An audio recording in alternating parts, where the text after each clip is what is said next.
ورحمة الله. أنا خالد. منور. هلا فيك. أنا خالد زين، مصري بالكويت، من الصعيد أصلا. عايز عروسة معايا تكون بالكويت. أنا 28 سنة. منور يا أحمد، عامل إيه؟ قول لي بتشتغل إيه؟ عرفنا كده بنفسك. أنا 28 سنة، بشتغل في شركة اتصالات. أه، ومعاك مؤهل؟ لغة عربية وعلوم إسلامية. تمام، أنت قاعدة صح؟ أعزب. عندك شقة فين بقى؟ أنا شقتي في الصعيد، بس أنا أصلا قاعد على طول في الكويت يعني. طب قول لي العروسة عايزها إيه؟ عايز عروسة يعني لسه بنت تكون معايا في الكويت. آنسة. أنسة تكون مصرية يعني أكيد. لكن لو مطلقة؟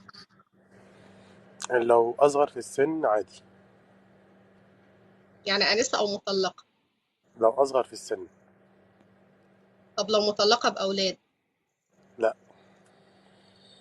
يبقى آنسة أو مطلقة. اه